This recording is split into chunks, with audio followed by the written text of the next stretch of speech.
Rice, and welcome to my workshop.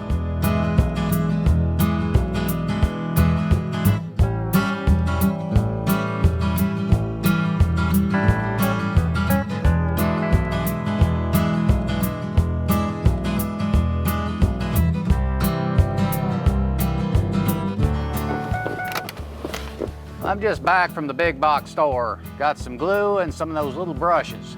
Let's go cut some dovetails and assemble some drawers. That second dimension stock is calling.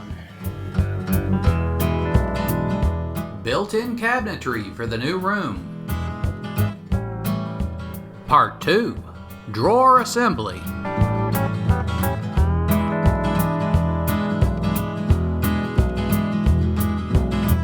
Welcome back and good morning.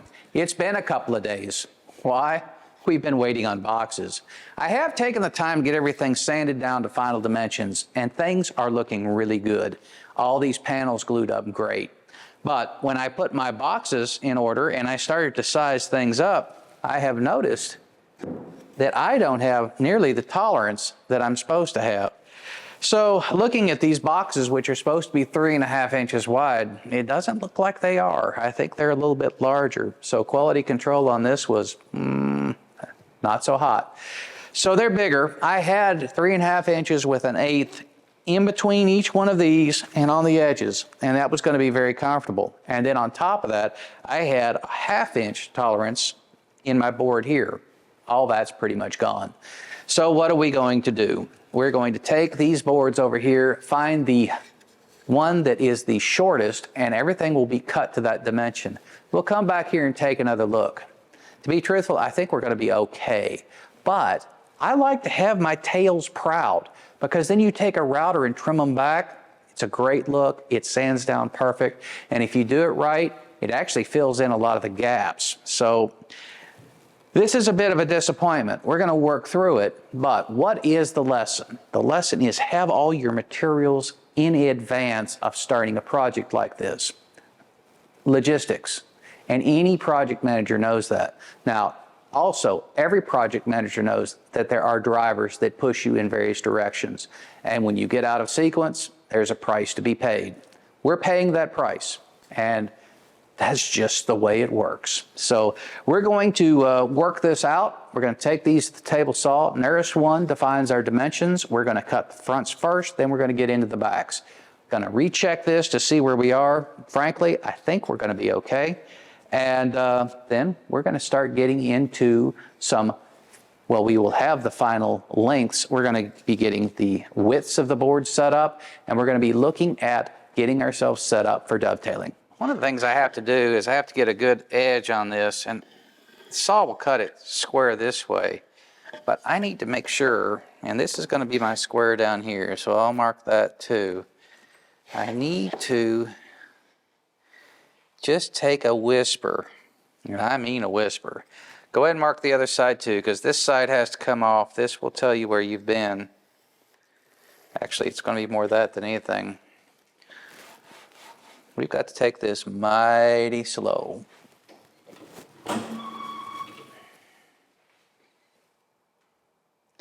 So I'll start by just touching it to the blade, knowing full well that that's not going to work. This is going to be a lengthy process.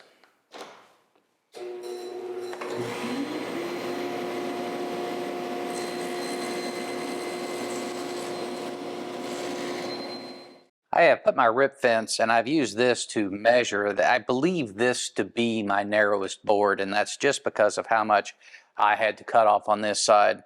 Of all the boards, this one had the most stagger in the pattern as far as where these pieces lined up with one another. And it's kind of a shame, because on almost all these boards, I was taking off just a whisper, no more than a business card. This one, I think I may have a full 1/8 of an inch on that. So that's what I've used to size my fence, and we're going to start cutting these on the rip fence. Now, on these smaller pieces, we're going to have to be very, very careful. But right now, we're set up on these pieces, which are okay to push through. And I'll get a close-up on this one so you can see how much we had to cut off on him.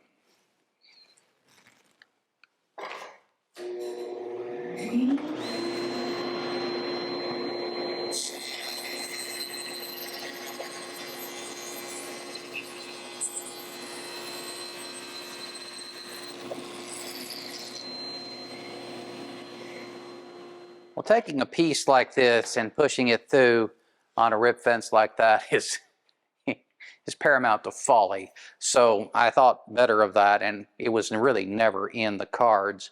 But what was in the cards was taking it and adjusting my fence here with a stop such that it will cut just right. And I have checked this piece out, and they are finger close. So I'm happy with that.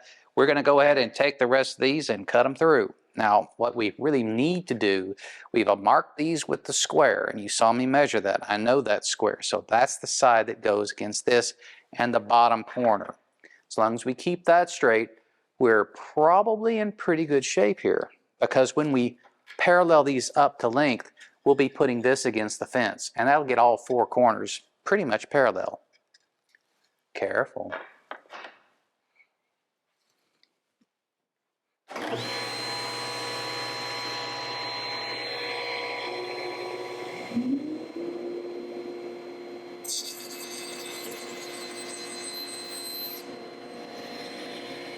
I've checked the length on all these boards, and they're good. We're going to have just a whisper on these tails at the end of the day, so I think we're going to be all right. But now it's time to cut them to width. And I've got my side panel here, which, oh, by the way, I know from past measurements in the template is 3.5 inches. So this is the layout that we're looking at. Kind of give you a corner here so you can see. Now, I intend on having a round over on this to make it nice and soft. I intend on having the same round over here, but I don't want them to compete, so I want this one to be tall. And, you know, that's just my choice, but it makes sense on a drawer front. So we're going to have this one proud, and it's a 1/2 inch, so 1/4 inch round over is about all we can imagine here. So if I make this a 1/4 inch tall, it'll be just about right. We're going to make it a touch more than that. So at 3.5, 3 7/8, I think, is where we're going to make this. So we'll set the fence, and we will rip all these accordingly.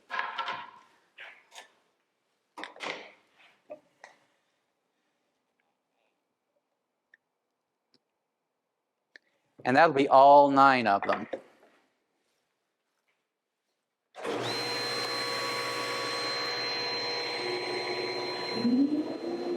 Where?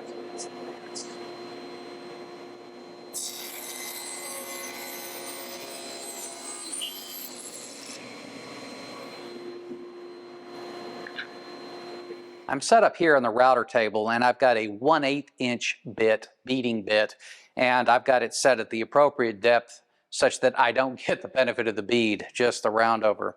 I've also still have my guide here, my guide post set in the table, which is perfect for this profiled edge. Now we're going to round over both sides of this with reckless abandon, primarily because this tail right here and this tail right here, I'm going to put a notch in this panel. So whatever profile I use either side of this, I don't have to be careful with it. But this panel, we'll analyze each panel as we go. But this one, I'm not going to do the bottom until the drawer is assembled. But for right now, we can do both sides without too much worry.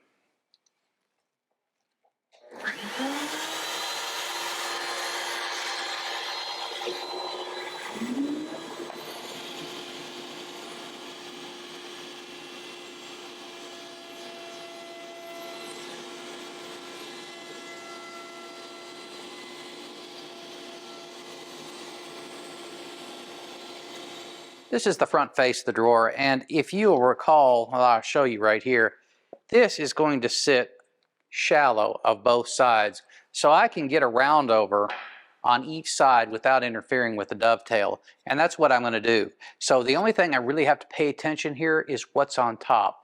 I will not round over the bottom until the completion of the assembly, but the top I can get both sides done now. I don't see a reason to put the fence in the on the machine because this post right here, the guide post, is doing just fine. So let me get rid of some of this stock here, and we'll go ahead and make some of these cuts. I don't think there's nothing new here. I just wanted to tell you what I'm doing. Well, the side panel and the back panel are the same height, so I can only round over the top outside edge and not interfere with the joinery.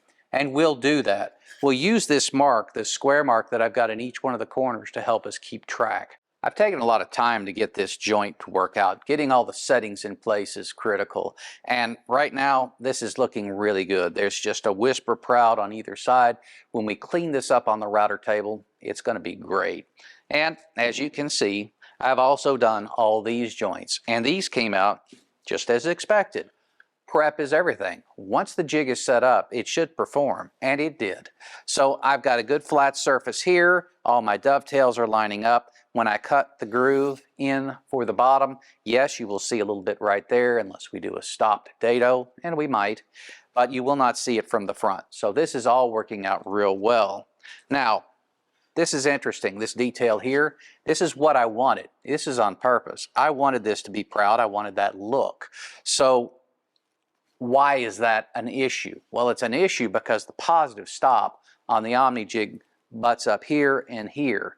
For the other side, it's going to butt up on the tops, and those aren't uniform.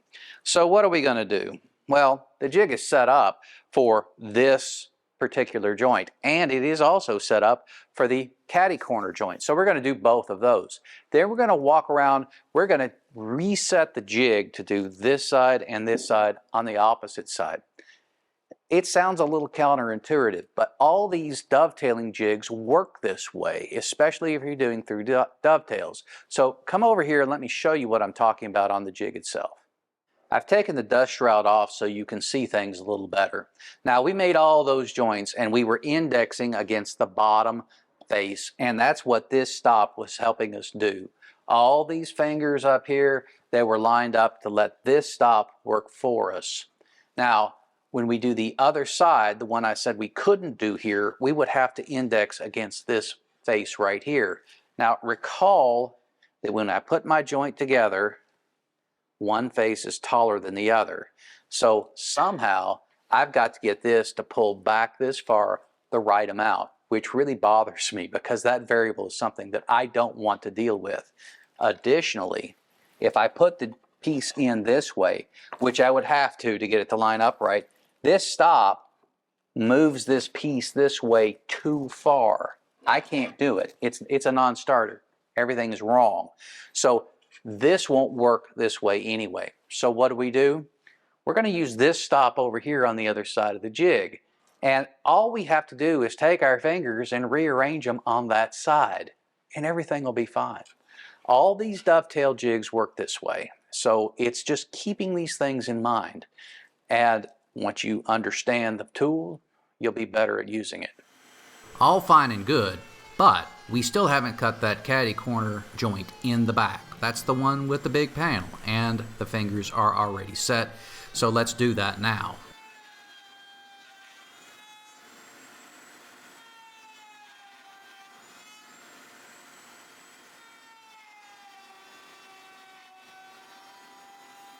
You might ask yourself why I'm hanging out here.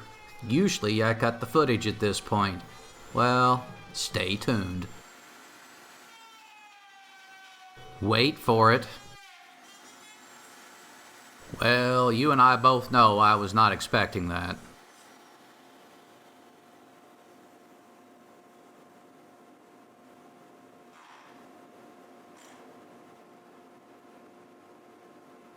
Oh, cruddy. Well, we've had a bit of a disappointment. All these are right with the exception of this one, and this one's right on either side, but it should not have the gap right there in the middle. If you look to this piece right here, which was cut first, you can kind of see what's going on there. And that's not what we want. So we've got a problem, and we're going to solve the problem because that's what we do here. I've got 3 boards right there that are roughly the same size. I'm keeping a little bit of stock in reserve just exactly for this issue. Now this is second dimension, it's not final dimension. But my planer has been set to final dimension and it hasn't changed yet. So keep your tools in the settings of your last cut. Don't move them until you have to. Drum sanders also set to final settings. So I think we're going to be okay. We'll glue this up, give it a chance to set, we'll cut it to dimension, and then we'll plane it, and we'll go ahead and sand it up. And we'll be back in business. Problems are going to happen in your shop. It's how you solve them that's important. Well, we lost a little time, but, that's part of it. The important thing is that we don't make the same mistake twice. And if you think I haven't done that before, you're wrong. You got to build in some safety measures, like idiot stickers. That's just one more use for masking tape. Well, we've made some progress. I have glued up another back, and I have taken the time. I have already cut all the dovetails, and they are coming out great. Now, recall I said we can cut these and we can cut those, and we can use the left-hand stop in order to index against the bottom of these boards. And that's all fine and good. If we were to use the left-hand stop to index these joints, we would be indexing on the top of the board. Now, if your drawer has the same height all the way across, that's fine. It still works.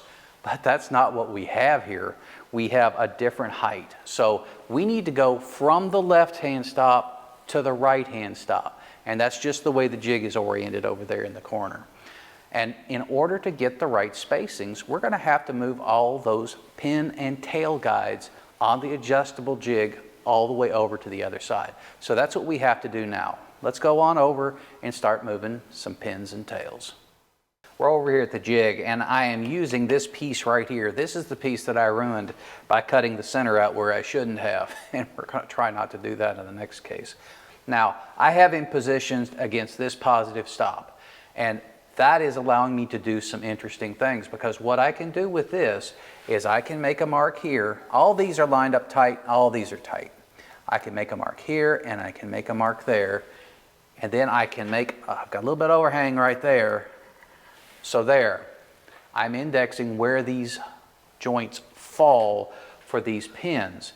Now, if I take this, it is against this positive stop over here right now. If I take this out and just move him, flip it around, move him over, all I have to do at this point is to take all these pins and line them up with those marks. And that'll get me very, very close. Do I have to be exactly what it is on this side? No, because the joints are going to be cut with these pins and they'll marry up perfectly. But you would like it to look pretty close, and this will get us there. It's going to be just fine. And it did work out fine, but I didn't like the way the back was indexing against the sides, so I'm going to trim it back about 1/4 of an inch. And as a result, we have to round over the edges again. But the edges are going to look so much better against the back sides. It's time to cut the dados for the drawer bottoms. I've chosen the router table for this operation. This is both for accuracy, and we have a stopped dado in the front and back panels. Depth is set at 1/8 of an inch.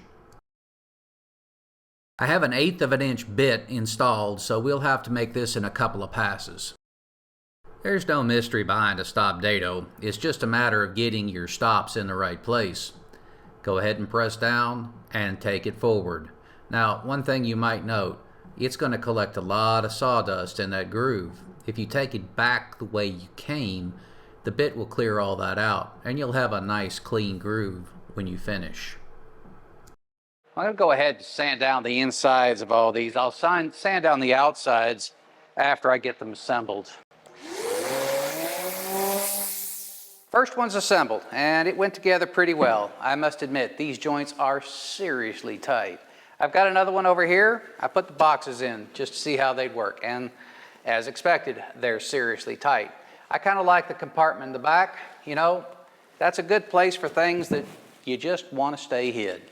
So we're going to go over to the workbench and assemble the rest of these, and I'll show you how 1 or 2 of them go together. And I'm going to be straight up front with you. It's not pretty. These joints are very tight, and there's going to be some persuasion going on over there. So let me get my hammer out, and we'll go ahead and assemble a couple of these drawers. The dados for the drawer bottoms and intermediate panel are cut to size. It is a slip fit. But just because it's a slip fit doesn't mean it won't try to hang up during assembly. You're better off taking all that plywood and rounding over the edges so a slip fit actually slips in and then fits. Before you do anything, Figure out which side. Both sides of this are good, but that is their better surface. Get that where you don't miss him. And we need to go ahead and do this because this is what's going to go into the first set of slots.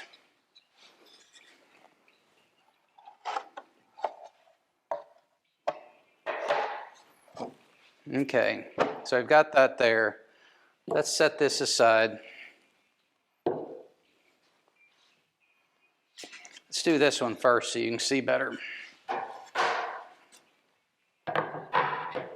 Now let me go get my glue. I'll be right back. I've changed the angle for clarity, and I've got one side started.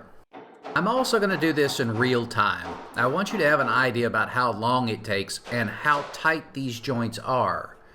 This is not a quick process, and ordinarily I'd say take your time, but your glue is setting up while all this is going on. The objective right now is just to get the dovetails seated in the other side.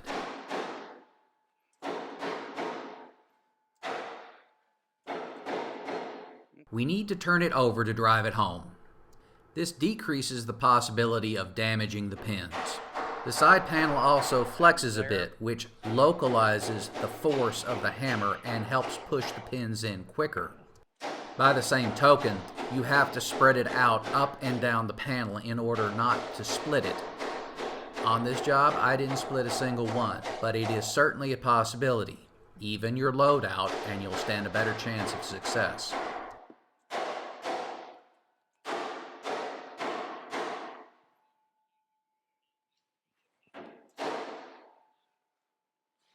Finally. Note that the drawer bottom has moved considerably in the dado. In this case, it actually broke out the stop in one of the front panels.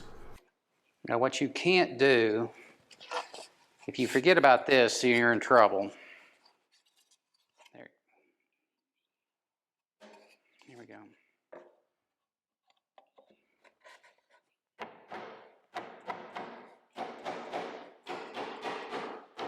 Ordinarily I'd be turned around, but I kind of wanted you to see this side of it. It is so loud, I didn't even see the center divide fall over. At least I took the time to check. If you don't have that partition in place when those two side panels come together, I fear you're never going to get it in, because those joints don't come apart any easier than they go together. The difference is, putting them together, I have a little bit more room to throw that hammerhead. Well, this goes on for another full minute, and I'm not going to put you through that, but I am going to say a few things in the interim. This may seem like an excessive amount of force, and ordinarily I would agree, but everything fit with razor precision, and I never had a crack or a split. If I'd used poplar or pine, which is typical for drawer boxes, or even maple, it would have gone in much better because the wood would have given, and that isn't a quality that oak is known for. At the end of the day, all these drawers are rock solid, and I figure all this pounding is just another form of therapy. Well, we got a lot of drawers over there. So many I have to hold on to this one. And from your perspective, they look great. What I do want to do, though, I do want to do some lessons learned, because you need the opportunity to pick up a few things. And where there's a mistake being made, that's where we can gain the most. So let me point out something to you. We have a lot of chip out on this face right here, and there is a reason. First reason is oak, red oak, is hard, brittle, and stringy. It's strong, which is why I wanted it, because there's going to be about 4 or 5 reams of paper in this thing. But it is all of the other things as well. And that promotes to chip out. And that's just the way it is. If I were using maple or some other closed wood like mahogany or cherry, I don't think I would have this problem. But I'll also point out another thing that I thought I was being clever, but I don't think I am. This grain pattern runs at an angle. That means every one of these dovetails on these sides has one edge that is almost completely unsupported, and that exacerbates the chip out problem. So if you think that this is pretty, be careful, because you've got one side of all these tails and all these pins that are prone to chip out. Just beware of that. I noticed it on the dovetailing jig, and that's why on these surfaces, I didn't even touch it with that router bit. I went straight to sanding. And even then we had a few problems. So we've been doing a little bit of filling work. And for the most part, I think it looks very good.